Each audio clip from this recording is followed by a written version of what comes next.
मैं राम निवास आप लोगों का अपने YouTube channel BS online classes में मैं वेलकम करता हूं। तो फ्रेंड्स, आज का मेरा टॉपिक है फ्यूचर इंडेफिनिट टेंस। इसके पहले मैं आप लोगों को प्रेजेंट इंडेफिनिट टेंस और पास्ट इंडेफिनिट टेंस को मैं पढ़ा चुका हूं। आज का टॉपिक है मेरा future indefinite tense. Future indefinite tense में हम लोग सभी कॉन्सेप्ट को पढ़ेंगे। तो फ्रेंड्स, आइए देखते हैं रिकॉग्निशन, पहचान क्या होता है। जैसे इन द वर्ब गा गे गी जब आता है तो यह वर्ब में आता है। यही गा गे गी जो फ्यूचर की बात को संकेत करता है और यही प्रेजेंट इंडेफिनिट टेंस का पहचान भी बनता है। लेकिन हेल्पिंग वर्ब क्या होगा? हेल्पिंग वर्ब इस टेंस में विल एंड शैल होता है और इसके असर्टिव सेंटेंस में हमारा जो अफर्मेटिव का रूल होगा और जो नेगेटिव का रूल होगा, ये दोनों का सेम रूल होता है। इसलिए असर्टिव सेंटेंस में शैल आई और वी के साथ यूज करते हैं और विल है जो अन्य सभी सब्जेक्ट के साथ यूज करते हैं। तो हमारा ये शैल है, जो शैल ये आई और वी के साथ यूज होगा, और विल है जो यह अन्य सभी सब्जेक्ट के साथ विल का यूज होता है। जैसे यदि हम देखें तो इसको हम ट्रांसलेट कैसे करते हैं। सबसे पहले हमारा सब्जेक्ट आ जाएगा, उसके बाद हमारा विल आए या तो फिर शैल आ जाएगा, उसके बाद नेगेटिव है तो नॉट भी आएगा, उसके बाद हम मेन वर्ब को हम लगा देंगे, ये मेन वर्ब आ जाएगा, फिर ऑब्जेक्ट आएगा, उसके बाद हमारा अदर वर्ड आता है। यदि हमारा नॉट आएगा तो मेन वर्ब से पहले हम नॉट को लगाएंगे, नहीं आएगा तो उसे हम नहीं लगाएंगे। जैसे हम लोग आज नदी में तैरेंगे। अब ट्रांसलेट क्या हो जाएगा? हम लोग इंग्लिश क्या हो जाएगी? वी। और वी के अकॉर्डिंग हम क्या लगाएंगे? यहाँ shall.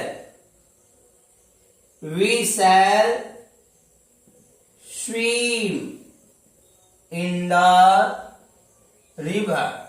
We shall swim in the river today. और इसको इसी सेंटेंस को यदि हम नेगेटिव में चेंज कर दें तो हमारा नेगेटिव में क्या हो जाएगा? We shall not swim. We shall not swim negative में है, we shall not. Helping verb के बाद हम नॉट लगाएंगे, not swim in the river today. और इस तरह से यदि जैसे हम एग्जाम्पल लगाए, द बॉयज के अकॉर्डिंग हम यहाँ क्या लगाएंगे? Will. The boys will not make a noise in the class. ये हमारा अफर्मेटिव और नेगेटिव के सेंटेंस होते हैं। और एग्जांपल जैसे हम देखते हैं, my sister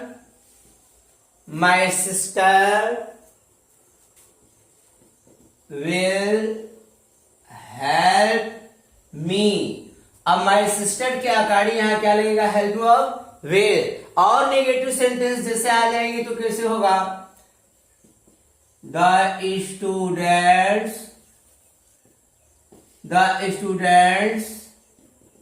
will not play. The students will not play. Next sentence, Raj will not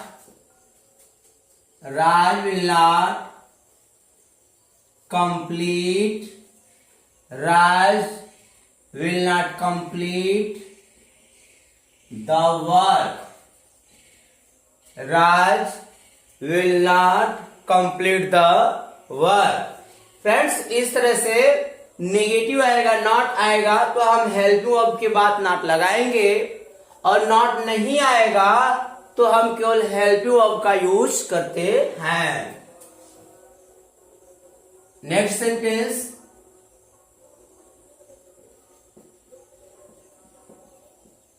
Amrita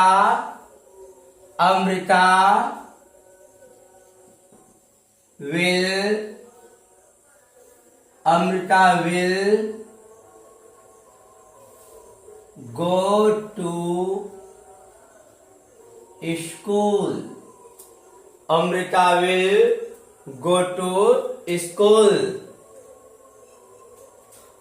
Next sentence, my father will not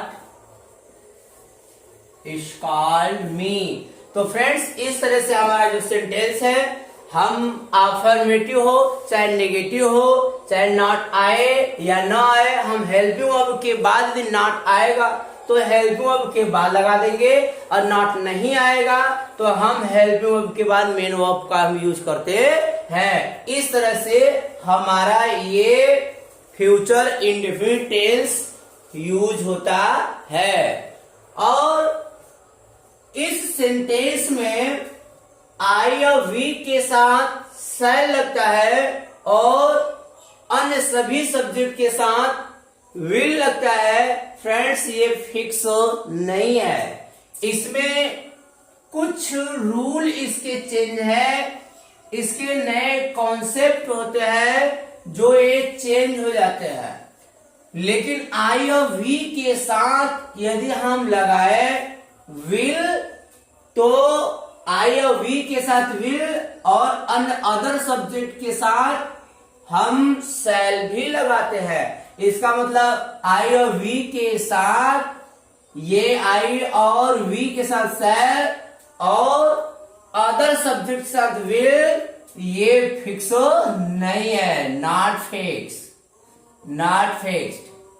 ये फिक्स नहीं है। जब ये फिक्स नहीं है तो इसके साथ लगेगा क्या, तो इसके साथ क्या लग जाएगा, जैसे मैं आपको बताऊंगा। यदि आई और वी के साथ शैल लगता है, अदर सब्जेक्ट के साथ विल लगता है, ये हमारा प्रोसेस ये फिक्स नहीं है। अगर फिक्स नहीं है तो क्यों फिक्स नहीं है, इसके विषय में आपको बताऊंगा। यदि कोई ऑफिशियल इंस्ट्रक्शन हो, जैसे मान लीजिए कोई ऑफिशियल इंस्ट्रक्शन हो, अगर कोई हमारा सेंटेंस में ऑफिशियल इंस्ट्रक्शन व्यक्त होता है, अगर ऑफिशियल इंस्ट्रक्शन व्यक्त होता है तो हम आई और वी के साथ विल भी लगा सकते हैं, और अदर सब्जेक्ट के साथ हम शैल लगाएंगे। जैसे अगला है, मान लीजिए प्रॉमिस दिखा, सेंटेंस में हमारा प्रॉमिस दिख गया, और प्रॉमिस के साथ यदि हम देखें तो हमारा डिटर्मिनेशन दिखे,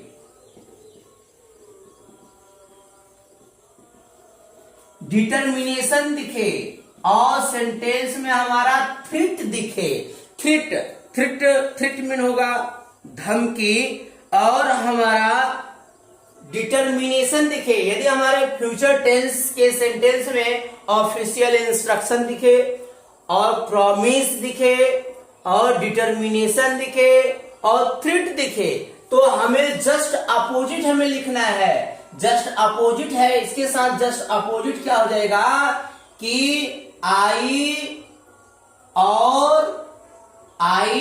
एंड वी के साथ हम क्या लगा देंगे, विल, और अदर सब्जेक्ट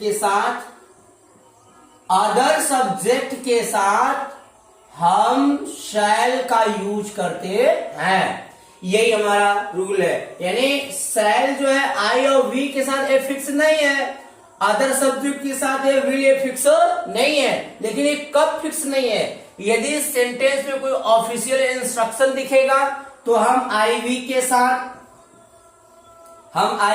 क्या लगाएंगे, विल लगाएंगे, और प्रॉमिस दिखेगा तो आईवी के साथ विल लगाएंगे, और डिटर्मिनेशन दिखेगा तो आईवी के साथ विल लगाएंगे, थ्रेट दिखेगा आई विल के साथ विल लगाएंगे। लेकिन जस्ट अपोजिट ही हो जाएगा, अगर थ्रेट दिखा तो अदर सब्जेक्ट के साथ हम क्या लगा देंगे, शैल लगा देंगे। डिटर्मिनेशन दिखेगा तो अदर सब्जेक्ट के साथ क्या लगाएंगे, शैल लगाएंगे।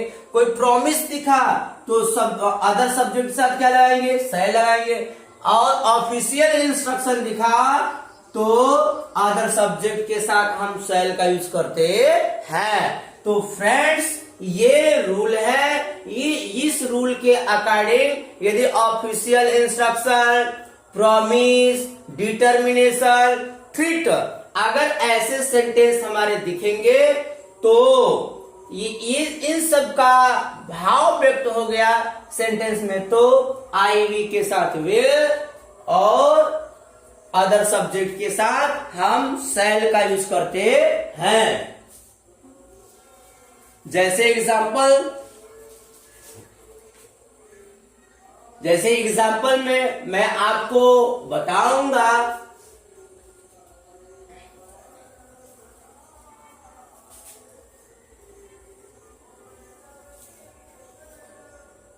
एग्जाम्पल में आपको बताऊंगा जैसे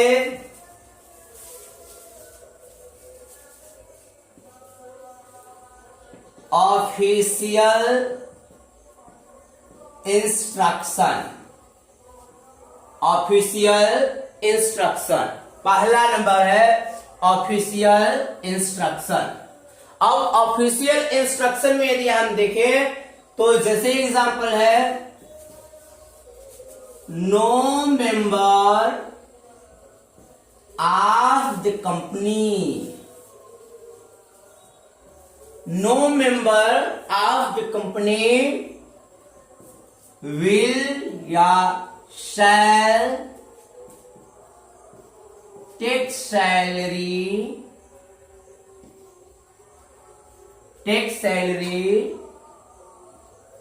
of this month.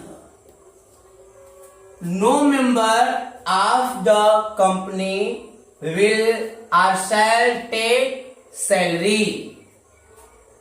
ये एग्जाम्पल है मेरा, और ये हमारा ऑफिशियल इंस्ट्रक्शन है। जैसे no candidate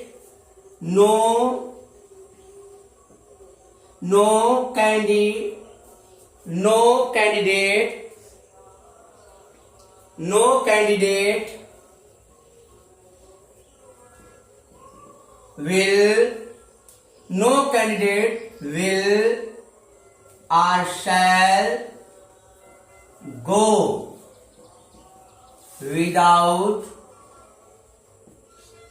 without permission। No candidate will or shall go without permission. अब यहां देखना है, ये ऑफिशियल इंस्ट्रक्शन यहां आ रहा है। इस ऑफिशियल इंस्ट्रक्शन के लिए हम क्या यूज करेंगे, शैल, यानी विल का यूज नहीं करेंगे। नो कैंडिडेट विल शैल गो, और नो कैंडिडेट, अब यहां ऑफिशियल इंस्ट्रक्शन आएगा तो क्या लगेगा, शैल, और विल का यूज नहीं होगा। तो इस प्रकार से हमारा जब ऑफिशियल कंडीशन व्यक्त होगा या ऑफिशियल इंस्ट्रक्शन व्यक्त होगा तो आईवी के साथ हम क्या यूज करेंगे, आईवी के साथ विल और अन्य के साथ शैल। इस तरह से एक हमारा अगला प्रॉमिस आ जाए। अगर प्रॉमिस आ जाएगा तो हम आईवी के साथ विल, जैसे I will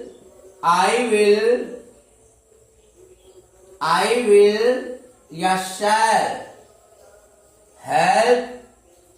help you, I will या shall help you, I will या shall help you, I will या shall keep my promise, I will या शैल कीप माई प्रॉमिस। अब क्या है, ये प्रॉमिस की बात नहीं है, तो आई वी के साथ क्या लगाएंगे, विल, और शैल का यूज नहीं करेंगे। सही है, यहां शैल का यूज नहीं होगा, यानी यहां शैल नहीं होगा। क्यों? क्योंकि यहां पे प्रॉमिस का भाव व्यक्त हो गया, तो हमारा ये विल और ये विल सही है, आई के साथ विल करेक्ट है, और आई के साथ हम शैल का यूज नहीं करेंगे। इसको हम ऐसे लिखेंगे तो ये रॉन्ग हो जाएगा। I shall keep my promise, I shall keep my promise, ये रॉन्ग हो जाएगा। और यही आपका सेंटेंस सही है, आई विल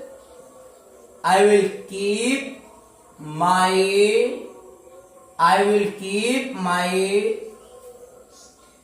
प्रॉमिस, ये सेंटेंस हमारा करेक्ट है। तो फ्रेंड्स, इस तरह से ऑफिशियल इंस्ट्रक्शन आएगा या प्रॉमिस का भाव व्यक्त होगा, तो हम आईवी के साथ विल, अन्य सभी के साथ हम शैल का यूज करते हैं। और जैसे सेंटेंस है हम देखते हैं, अन्य सेंटेंस को भी हम देखते हैं। जैसे अगर हमारा आ जाए डिटर्मिनेशन, अगर हमारा डिटर्मिनेशन आ जाए, जैसे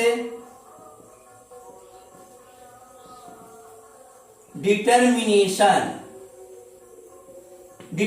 आ जाए, जैसे एग्जांपल है क्या, आई विल या shall pass this year, I will pass this year, मैं इस वर्ष में पास हो जाऊंगा। तो यहां क्या हो जाएगा, ये डिटर्मिनेशन, यहां क्या हो जाएगा, आई के साथ विल, और यहां शैल का यूज नहीं होगा। और हम देखें तो नेक्स्ट हमारा सेंटेंस है we will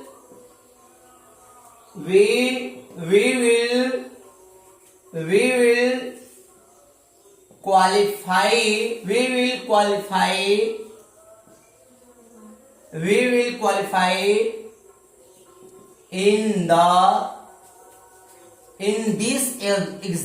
in this exam, we will qualify in this exam, ये करेक्ट है। और यदि हम इसको ऐसे लिखें तो we shall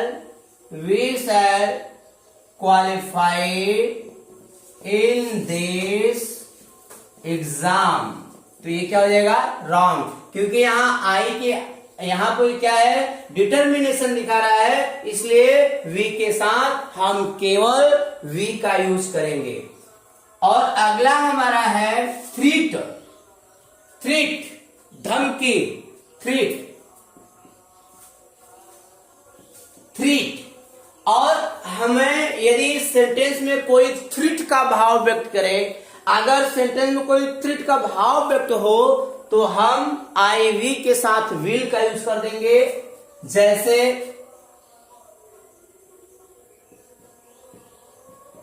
I will beat you, Sohan will beat me today, ये दोनों सेंटेंस करेक्ट है। यानी आई के साथ यहाँ विल लग जाएगा, क्योंकि मैं आपको पीट दूंगा, मैं आपको मार दूंगा, एक प्रकार से धमकी है। या सोहन, सोहन के साथ हम यहाँ क्या लगा रहे हैं, सॉरी, सोहन के साथ यहाँ क्या लगेगा हमारा, शैल। अगर आई के साथ ये थ्रेट है तो आई के साथ विल लगाएंगे।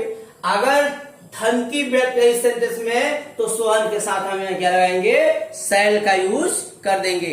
इस तरह से हमारा ये सेंटेंस है जो आईवी के साथ विल, अन्य सभी के साथ शैल। जैसे the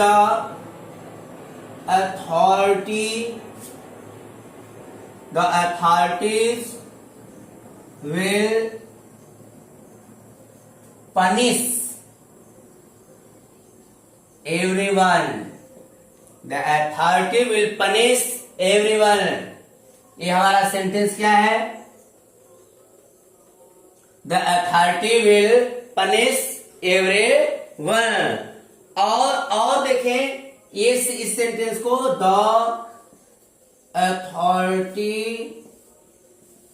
The authorities shall punish everyone. ये सेंटेंस हमारा। अब ना अथॉरिटी के साथ हमारा क्या लगेगा, विल का यूज नहीं होगा, अथॉरिटी के साथ हमारा शैल का यूज होगा। इसलिए ये सेंटेंस हमारा करेक्ट है और ये क्या है, ये रॉन्ग है। तो फ्रेंड्स इस तरह से आई और वी आते हैं, तो आई और वी आएंगे तो इस प्रकार से हम उसे चेंज करते हैं। यदि कोई ऑफिशियल हो बात, यदि कोई इंस्ट्रक्शन, ऑफिशियल इंस्ट्रक्शन हो, या तो कोई थ्रेट हो, या तो कोई प्रॉमिस हो, या तो कोई डिटर्मिनेशन के भाव व्यक्त हो, तो आई वी के साथ हम विल, अन्य सभी के साथ शैल का यूज करते हैं। तो फ्रेंड्स इसको आप लिखिए, उसके बाद मैं आपको अगला कॉन्सेप्ट मैं बताता हूं। फ्रेंड्स अब मैं आपको बताऊंगा, मेरा अगला कॉन्सेप्ट है कंडीशनल सेंटेंस। Conditional sentence. अगर कंडीशनल सेंटेंस हमारा कोई होगा तो कंडीशनल सेंटेंस में, हमारा कंडीशनल सेंटेंस में जो हमारा सबऑर्डिनेट क्लॉज होगा, जो हमारा सबऑर्डिनेट क्लॉज होगा, जो हमारा सबऑर्डिनेट क्लॉज होगा, वह सबऑर्डिनेट क्लॉज को सिंपल या प्रेजेंट इंडेफिनिट में ट्रांसलेट करेंगे। लेकिन यही सबऑर्डिनेट क्लॉज का जब हम प्रिंसिपल क्लॉज लिखेंगे,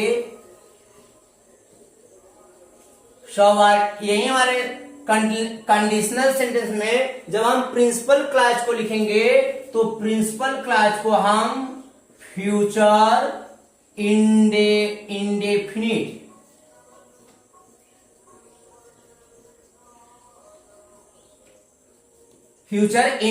टेंस में। अगर हमारा सेंटेंस कोई कंडीशनल सेंटेंस होगा तो कंडीशनल सेंटेंस में एक सेंटेंस हमारा सबऑर्डिनेट क्लॉज का होगा और दूसरा सेंटेंस हमारा प्रिंसिपल क्लॉज का होगा। जब ये सबऑर्डिनेट क्लॉज का होगा सेंटेंस, तो सबऑर्डिनेट क्लॉज में जो हमारा कंजक्शन लगेगा उस सबऑर्डिनेट क्लॉज को हम प्रेजेंट इंडेफिनिट टेंस में लिखेंगे, और जो हम जिसमें हमारा कंजक्शन नहीं लगेगा वो हमारा प्रिंसिपल क्लॉज रहेगा। प्रिंसिपल क्लॉज को हम फ्यूचर इंडेफिनिट टेंस में ट्रांसलेट करते हैं। जैसे एग्जांपल में, यदि आप यहां आएंगे, तो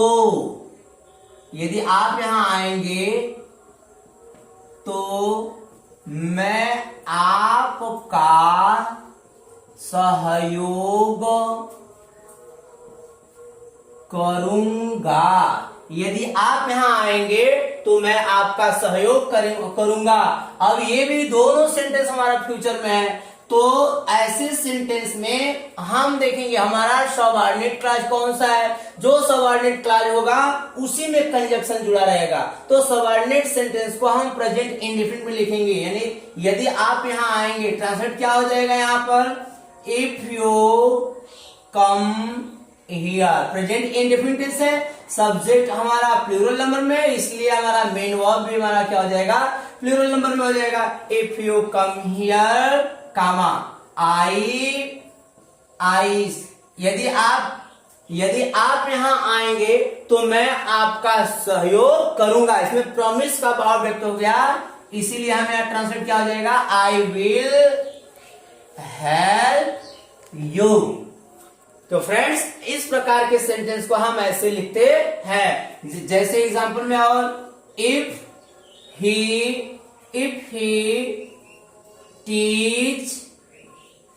टीचेज मी, यदि वह मुझे पढ़ाते हैं तो आई विल रेस्पेक्ट हिम। ये हमारा सेंटेंस है। और देखें, इफ द रेन या if it rains, the plants will grow. If it rains, the plants will grow. इस तरह से हमारे जो कंडीशनल सेंटेंस आएंगे तो उसे हम ऐसे यूज करते हैं। if my father gives me money, I will buy a book. So friends, इस तरह से अगर कंडीशनल सेंटेंस आएंगे तो कंडीशनल सेंटेंस को हम ट्रांसलेट करते समय जो सबऑर्डिनेट क्लॉज होगा, फ्रेंड्स सबऑर्डिनेट क्लॉज हमारा वही होगा जिसमें हमारा कंजक्शन जुड़ा रहेगा। तो ये हमारा एक कंजक्शन इसमें जुड़ा है, इसलिए हमारा ये क्या हो जाएगा, सबऑर्डिनेट क्लॉज। सबऑर्डिनेट क्लॉज ये भी हमारा क्या हो जाएगा, सबऑर्डिनेट क्लॉज। ये भी हमारा क्या हो जाएगा, सबऑर्डिनेट क्लॉज। ये भी हमारा क्या हो जाएगा, सबऑर्डिनेट क्लॉज। लेकिन ये हमारा क्या होगा, प्रिंसिपल क्लॉज। प्रिंसिपल क्लॉज ये भी हमारा प्रिंसिपल क्लॉज, ये भी हमारा प्रिंसिपल क्लॉज, और ये भी हमारा क्या होगा, ये प्रिंसिपल क्लॉज हो जाएगा। तो फ्रेंड्स इस तरह से जब कोई भी कंडीशनल सेंटेंस व्यक्त हो तो कंडीशनल सेंटेंस में जो सबऑर्डिनेट क्लॉज होगा उसे प्रेजेंट इंडेफिनिट टेंस में लिखेंगे, और जो प्रिंसिपल क्लॉज होगा उसे हम फ्यूचर इंडेफिनिट टेंस में लिखते हैं। तो फ्रेंड्स अब मैं आपको बताऊंगा अपना अगला कॉन्सेप्ट। फ्रेंड्स मैं आप लोगों को अपना सेकेंड कॉन्सेप्ट में आपको बताऊंगा कि सेकेंड कॉन्सेप्ट किस तरह से फ्यूचर इंडेफिनिट में यूज होते हैं। हमारा सेकेंड कॉन्सेप्ट एक वर्ड है गोइंग टू। गोइंग टू, ये गोइंग टू यूज कैसे होता है, यह गोइंग टू जो गोइंग टू जो इंटेंशन शो करता है, इंटेंशन, ये गोइंग टू इंटेंशन शो करता है जो फ्यूचर टेंस में फ्यूचर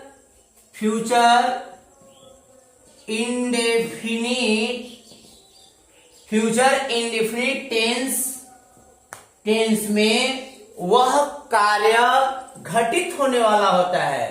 अगर गोइंग टू का यूज करेंगे तो इससे इंटेंशन शो करता है, हमारा ये इच्छा व्यक्त होती है, इरादा व्यक्त होती है, इंटेंशन शो होता है। और फ्यूचर टेंस में कोई भी क्रिया घटित होने वाली होती है तो हम गोइंग टू का यूज करते हैं। जैसे में इसके साथ हम सब्जेक्ट लगाएंगे plus is, am, are plus going to plus verb plus उसके बाद हमारा क्या आ जाएगा ऑब्जेक्ट। इस प्रोसेस से हम फ्यूचर में होने वाले वर्ब को हम ट्रांसलेट करते हैं। जैसे इसमें मैं पढ़ाने जा रहा हूं, मैं गया नहीं हूं, मैं पढ़ाने जा रहा हूं। ट्रांसलेट क्या हो जाएगा? I M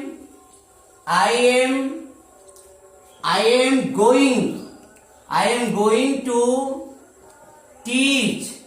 I am going to teach, मैं पढ़ाने जा रहा हूं। I am going to teach. मेरे पिताजी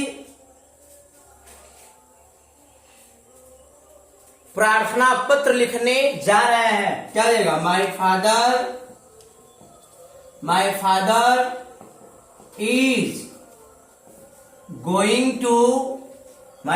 is going to write an application। और सेंटेंस जैसे Aditya is going to buy a new book। Aditya is going to buy a new book। और हम एग्जाम्पल जैसे हम और एग्जाम्पल देख सकते हैं। The principal is going to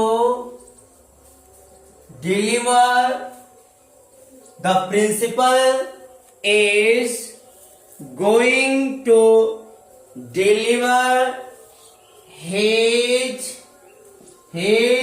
speech। The principal is going to deliver his speech and the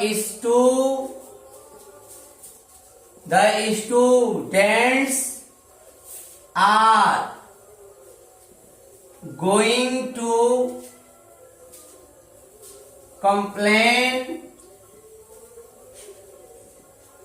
against the teachers।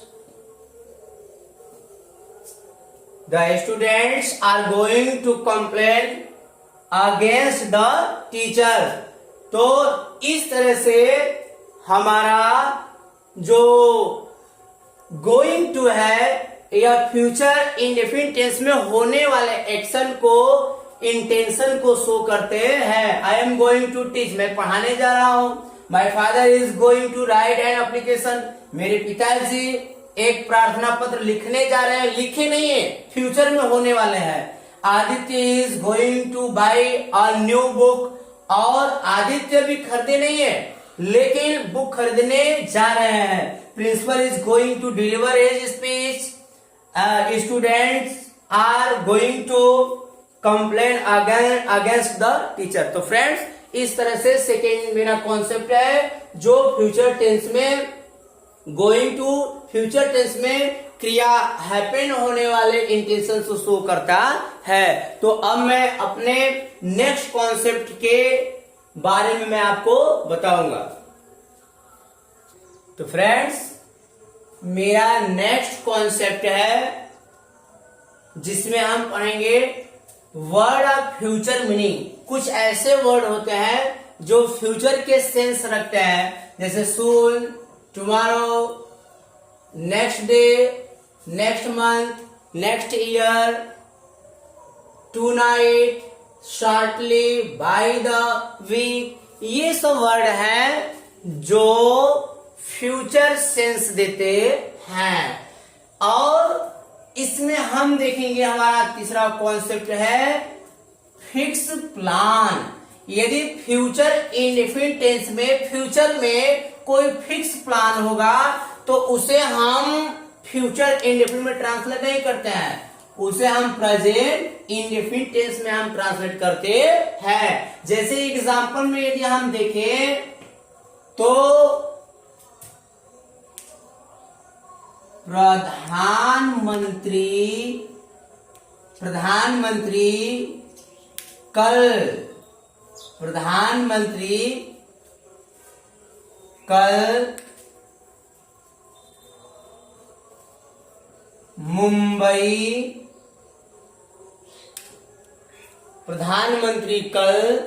Mumbai जाएंगे। प्रधानमंत्री कल मुंबई जाएंगे। अब ये कल उनका जाने का प्लान फिक्स है, इसलिए इसका हम ट्रांसलेट क्या करेंगे, the prime minister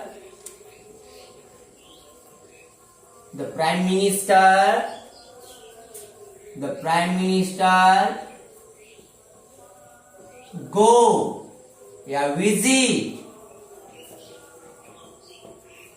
prime minister हो गया हमारा सिंगुलर नंबर में, इसलिए वर्ब को सिंगुलर में चेंज करने के लिए हम एस का यूज कर देंगे।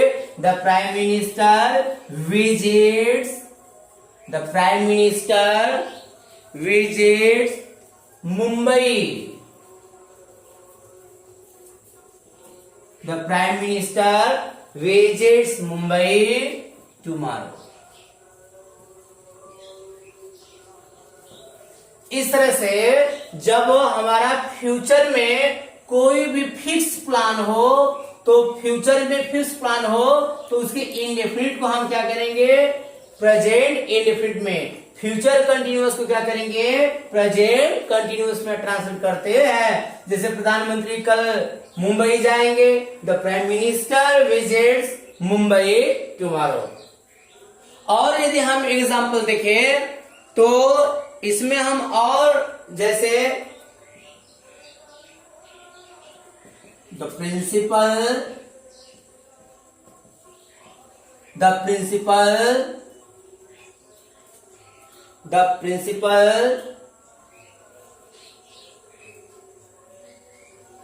कम in school on Sunday. Principal Sunday को स्कूल में आएंगे। तो ये भी एक प्रिंसिपल सर को संडे के दिन स्कूल में आने का प्लान है, इसलिए हम इसको फ्यूचर इंडेफिनिट टेंस को प्रेजेंट इंडेफिनिट टेंस में हम ट्रांसलेट करेंगे। गृह मंत्री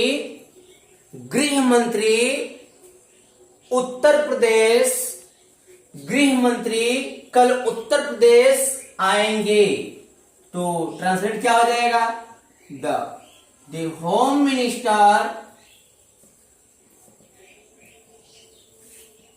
minister comes Uttar Pradesh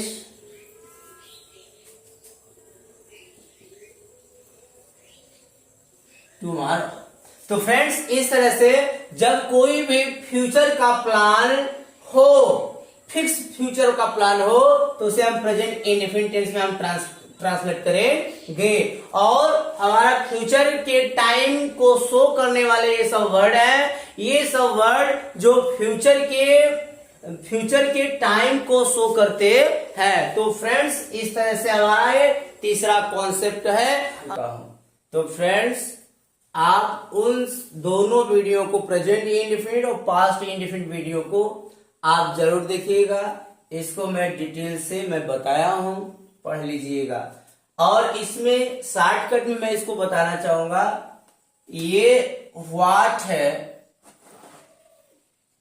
what, इसको हम जब सेंटेंस के बीच में यूज करते हैं तो इसकी इंग्लिश बना देते हैं, और सेंटेंस के पहले आएगा तो इसकी इंग्लिश नहीं बनाते हैं। जैसे एग्जांपल में यदि हम देखें, will you go to school, क्या आप स्कूल जाएंगे? व्हाट विल यू बाई, आप क्या खरीदेंगे? तो इस तरह से व्हाट है। व्हाट को यदि सबसे पहले हम यूज करेंगे तो उसकी इंग्लिश नहीं लगेगी, यदि यही व्हाट बीच में आ गया तो उसकी इंग्लिश सबसे पहले लग जाएगी। क्या आप स्कूल जाएंगे? यस या नो से आंसर मिल गया।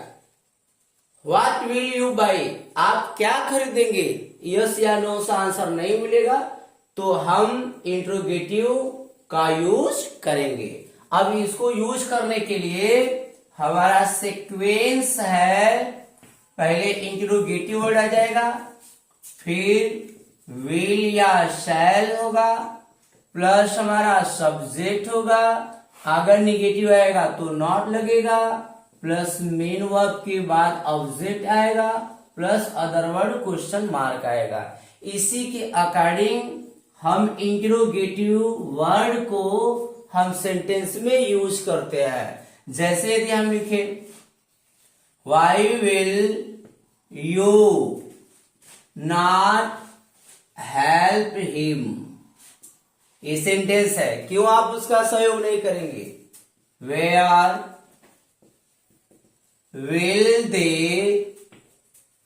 Walk, where will they walk, वे लोग कहां टहलेंगे? How will you solve this question, how will you solve this question. और हम देखते हैं और sentence, whom will my father not call, why will my father not call। और यदि हम इंट्रोगेटिव वर्ड देखें, जैसे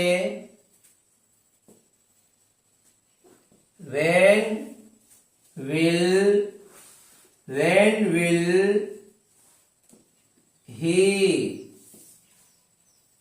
study at home। तो ये इंट्रोगेटिव सेंटेंस है। इंट्रोगेटिव सेंटेंस यदि आएंगे तो हम इस तरह से इसका हम ट्रांसलेट करते हैं। और इंट्रोगेटिव वर्ड हमारे हैं कुछ जो ऑब्जेक्ट के रूप में भी यूज होते हैं, और इंट्रोगेटिव वर्ड हमारा सब्जेक्ट के रूप में भी यूज होते हैं। जैसे अब ये हु है, हु प्लस एक्शन वर्ब। अगर हु प्लस एक्शन वर्ब आएगा तो हु हमारा सब्जेक्ट होगा, और हु हमारा सब्जेक्ट होगा तो इसके साथ वही अफर्मेटिव और नेगेटिव का रूल लगाते हैं। अफर्मेटिव और नेगेटिव का, अगर अफर्मेटिव होगा तो अफर्मेटिव यानी हु के साथ, अगर नेगेटिव नहीं आएगा तो अफर्मेटिव का रूल, और हु के साथ नेगेटिव आ जाएगा तो हम नेगेटिव का रूल लगाएंगे। जैसे who will scold you, who will scold you। Negative में लिखे इसको who will not punish him। अब नेगेटिव में हमारा हेल्प के बाद नॉट आ जाएगा, और नेगेटिव नहीं आएगा, केवल इंट्रोगेटिव रहेगा, तो यहां पर विल के बाद मेन वर्ब का यूज करेंगे। लेकिन जब एक्शन वर्ब, यही हमारा इस काल में हमारा एक्शन वर्ब है, ये हमारा एक्शन वर्ब है, पनिश हमारा एक्शन वर्ब है। जब एक्शन वर्ब के साथ हु आएगा, एक्शन वर्ब के साथ जब हु आएगा तो यही हु हमारा क्या बनेगा, सब्जेक्ट बनेगा। जब सब्जेक्ट बनेगा तो इसके साथ अफर्मेटिव का रूल और नॉट आ जाएगा तो निगेटिव का रूल लग जाएगा। तो फ्रेंड्स ये हु है जिसको मैं प्रेजेंट इंडेफिनिट टेंस में बताया हूं, उसको आप देखिएगा। और देखें तो हमारा एक इंट्रोगेटिव वर्ड है, विच है, हुज है, हाउ मेनी है। ये 3 इंट्रोगेटिव वर्ड है। अगर ये 3 इंट्रोगेटिव वर्ड है और इस सभी इंट्रोगेटिव वर्ड के साथ, ये इंट्रोगेटिव वर्ड के साथ अब प्लस आते हैं सब्जेक्ट। इंट्रोगेटिव वर्ड के साथ अगर सब्जेक्ट जुड़ा रहेगा तो ये इंट्रोगेटिव वर्ड मिलकर के हमारा क्या बनेगा, सब्जेक्ट। अगर सब्जेक्ट बनेगा तो इसके साथ हम वही अफर्मेटिव का रूल और वही निगेटिव का रूल लगाते हैं। जैसे अगर इंट्रोगेटिव वर्ड के साथ सब्जेक्ट है और सब्जेक्ट इंट्रोगेटिव वर्ड मिलकर दोनों सब्जेक्ट बन गए तो अफर्मेटिव का और नॉट आ जाएगा तो निगेटिव का। जैसे how many teachers, how many teachers will teach you. अब ये देखना है, ये टीचर, ये पढ़ाने वाले कौन है, हमारे पढ़ाने वाला ये हमारा एक्शन वर्ब है। ये वर्ब है, वर्ब के साथ सब्जेक्ट जुड़ा है लेकिन इसके साथ इंट्रोगेटिव वर्ड जुड़ा है तो ये सब हमारा क्या बन गया, सब्जेक्ट। अगर ये सब्जेक्ट बन गया, ये इंट्रोगेटिव वर्ड सब्जेक्ट सभी मिलकर के हमारा सब्जेक्ट बन गए। और जब सब्जेक्ट मिल गए तो इसके साथ हम क्या लाएंगे, अफर्मेटिव का रूल हम लगा देंगे। कितने अध्यापक आपको नहीं पढ़ाएंगे।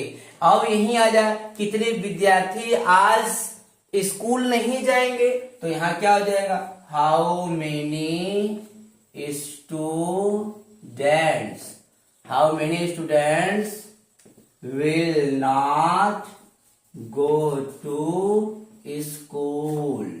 ये हमारा हो गया। अब यहाँ देखना है, ये मेन वर्ब है, इसके साथ सब्जेक्ट जुड़ा है। जब सब्जेक्ट जुड़ा है तो ये सब हमारा सब्जेक्ट हो गया। अगर ये सब्जेक्ट हो गया तो इसके साथ हम निगेटिव आया है तो नॉट वाला रूल हम यहाँ लगा देंगे। तो फ्रेंड्स इस तरह से हमारा ये विच यूज होता है। और इसी तरह से हुज हम देखें तो whose father will not, whose father will not walk in the morning,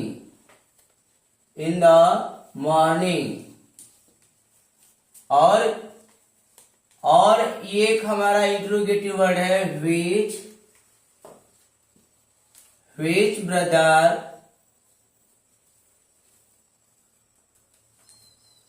which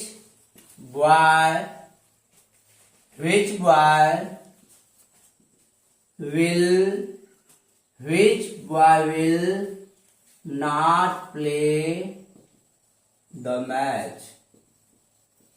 तो फ्रेंड्स इस तरह से हमारा इंट्रोगेटिव वर्ड सब्जेक्ट है। इंट्रोगेटिव वर्ड हमारा सब्जेक्ट के रूप में यूज होगा। जब सब्जेक्ट के रूप में होगा तो इसके साथ अफर्मेटिव, अगर इसके साथ निगेटिव भी आ जाएगा तो निगेटिव का रूल हम यूज करते हैं। और इसके बाद हमारे इंट्रोगेटिव वर्ड है, ये तो अभी सब्जेक्ट के रूप में यूज हुए, और यही इंट्रोगेटिव वर्ड ऑब्जेक्ट के रूप में भी यूज होते हैं। अब जैसे देखना है यहां पर how much,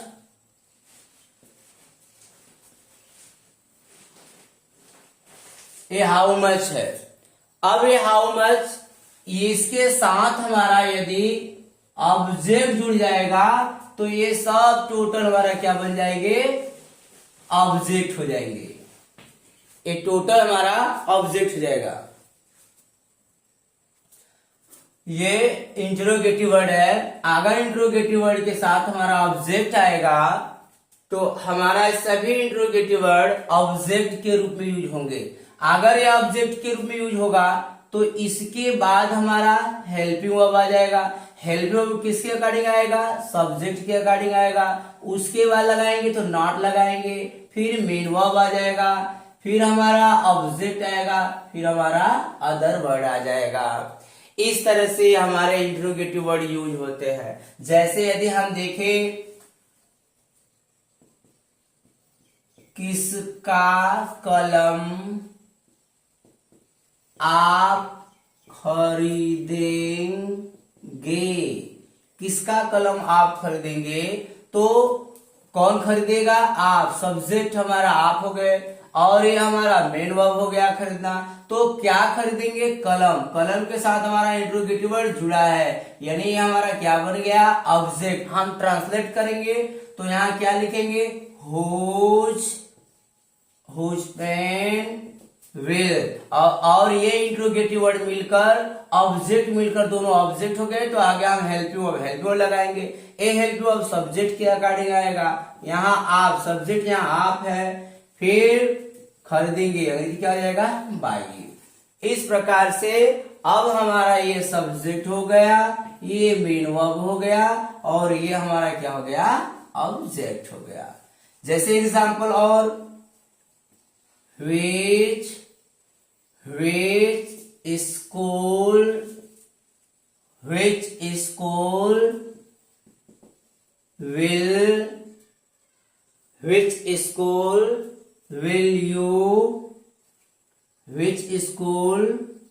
will you not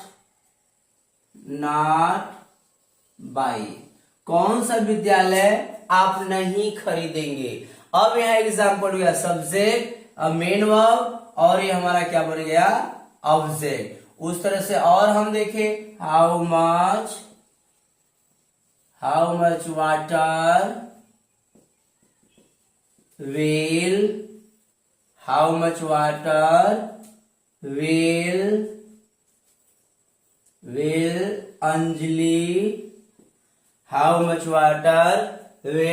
Anjali not drink? तो फ्रेंड्स ये हमारे इंट्रोगेटिव सेंटेंस ऐसे यूज होते हैं। मुझे उम्मीद है कि आप लोगों को ये वीडियो जरूर पसंद आया होगा। यदि पसंद आया होगा तो आप इसे लाइक शेयर और सब्सक्राइब जरूर कीजिएगा। Okay, thank you.